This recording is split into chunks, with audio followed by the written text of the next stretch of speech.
Welcome back to OMG. This is the third and last crossover episode with Sound Up Governance, a new podcast as part of my new Ground Up Governance platform.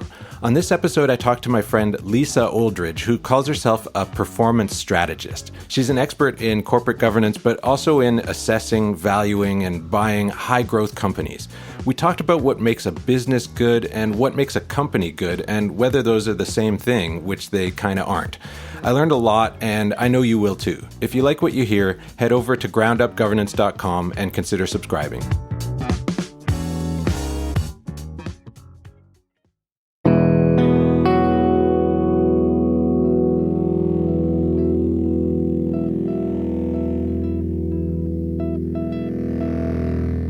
Welcome back to Sound Up Governance. I know I frequently use the words business and company as if they're interchangeable, even though they're often pretty different.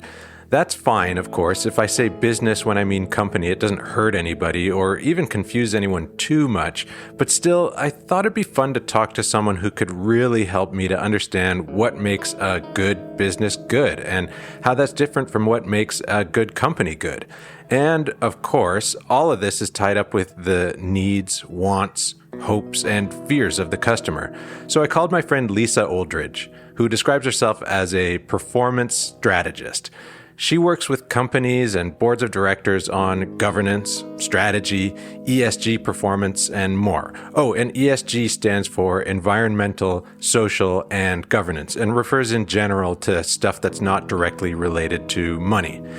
Not only that, but she's the investment director at the 51 Ventures, which invests money in disruptive female-founded enterprises. Plus, in addition to being a corporate director and a bonafide governance nerd, she's also spent a big chunk of her life in institutional equity sales, portfolio management, and research. So, in other words, Lisa spent a lot of time and energy being curious about what a good company or a good business looks like, and whether those companies or businesses are worth putting money into. And that's exactly where we'll start. When Lisa's on the outside looking in, what gets her excited about a business, or maybe a small company that only sells a single product or service? So there's tons of problems out there. Whether or not it needs to be solved is another question. And often you see with founders, if you're talking about really teeny companies, you've seen the typical entrepreneur, they're like, oh my God, we got to solve this problem, but it's really actually not a problem for that very many people. You want to see that there's a problem that exists and they've come up with something that will solve this problem. It doesn't have to be like the optimized version of it. You've probably also heard about MVP. MVP, or minimum viable product, or as Lisa puts it, we also call it the shitty first draft of whatever it is, but you probably have a bit of traction there. IP is a big one. IP or thought capital or moat. Moat, just like a moat around a castle. It's something special about a business that makes it tricky for someone else to intrude on your territory by making it expensive or difficult to copy your technology, for example. And then competition. And actually this is, it's a bad sign when you see that there's no competition, because it's usually, especially if you come in and you see a founder or group that are pitching and they're like, oh yeah, no, we've come up with the thing that nobody else has. It's like, A, it's probably not true. And B, it just gives you a sense of their capacity for understanding future pivots and the market, et cetera. Anyway, so that's more maybe a commentary on their character or their abilities or behaviors. There's so much interesting stuff in what Lisa just said that it might be worth rewinding 10 or 15 seconds just to hear it again. It made a huge light bulb go off for me. To Lisa, an entrepreneur's understanding of their business can provide an important glimpse inside their character. We'll get back to that in a sec. I wanted a better understanding about this idea that creating something new with no competition might not be all it's cracked up to be. I mean, we've all heard the term first mover's advantage. Isn't that a thing? Shouldn't it be a good thing to be the first one to come up with an idea? I even said to her, Lisa, I'm trying to do something new and fresh in governance. Am I messing up somehow? Let me ask you this. Why is first mover advantage the answer to everything? It's not. I think there's a presumption sometimes, oh, I've seen somebody else with that, therefore it's not going to work, right? I think value proposition is the thing that you're selling or vending or creating or innovating on. It's as much where and how it lands as what it is. I had a mentor that told me, a guy that I worked with, he was awesome. He was like, Oldridge, the difference between being early and wrong is nothing, right? Even ideas that are completely original still do have competition.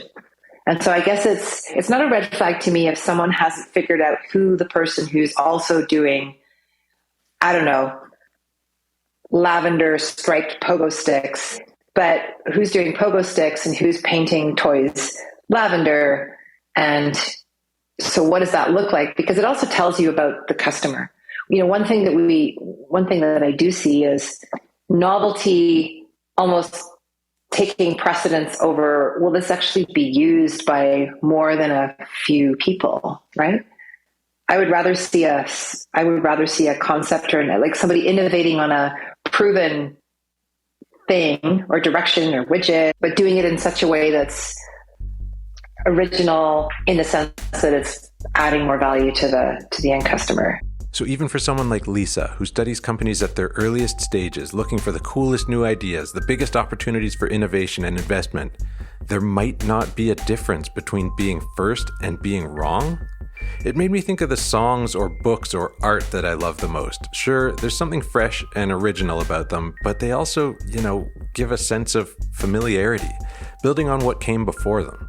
Sorry I'm getting a bit abstract here, but the insight for new businesses is pretty profound. Before we go too much further, Lisa used a term, value proposition. It's one of those terms most of us have heard before, but what does it mean exactly? A value proposition, I don't know. This is business canvas. It's like it's like the jelly in the donut. It's what your product or service or widget or thing does for your customers to make things better or to make them feel like things are better. And this is how the customer ties into all this. A good business doesn't have to be completely new. It just needs to make the customer feel like things are better than they were without whatever product or service the business offers them. But let's get back to what Lisa said earlier about the character of the leaders involved. We know she looks at the competitive landscape, the value proposition, and so on. But what else is she looking for? The leadership and the team attributes, they dedicated that they have the horsepower and the grit and all that good stuff. And then I would probably single out the CEO as a separate, or the founder, like the person who's in charge, as almost like a separate thing, because the earlier the stage of the company, the less actual crunchy information you have.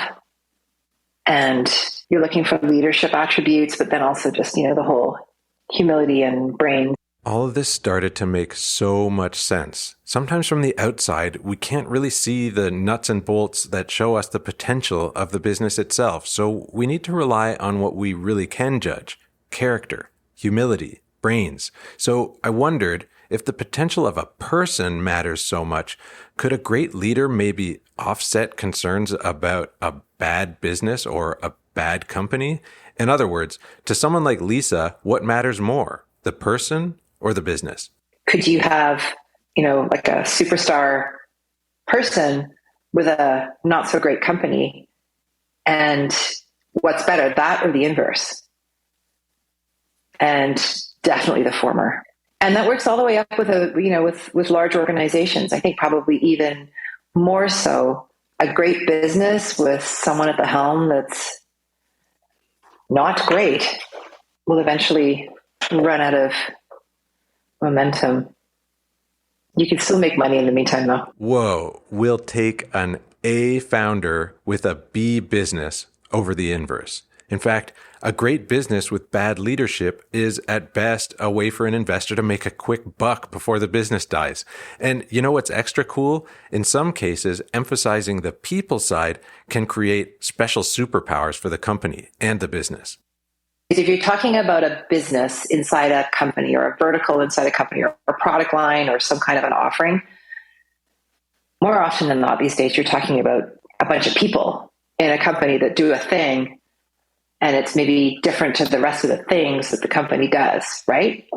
One of the organizations that I sit on the board of has had the situation where, they did a raise and then they acquired this business unit, and it's really cool hearing about the first couple of days about where it was like, okay, you're here because we want you, not the thing, but we want you. And over and above it being a good acquisition on paper. Can you imagine what that did to the sense of, engagement, therefore performance of the company, et cetera, et cetera. So it's like, and doesn't require a lot of investment. Like, it's not like somebody had to write a big check after the fact to sort of have these people come on and be super excited about coming into work the next day. And there you have it, right from someone who's in the middle of it, studying, assessing, developing, and buying businesses and companies, and thinking about customers and value proposition, competition, and all the other things that can influence whether an idea will succeed or fail. And what excites Lisa the most? Character, humility, brains, the people who run these businesses and companies, and emphasizing the importance of those people can further supercharge the organization's performance. In the next episode of Sound Up Governance, I'll speak with Nick Chambers about communities and stakeholders. He's an executive search professional and a governance expert who specializes in purpose-driven organizations. Thanks for listening.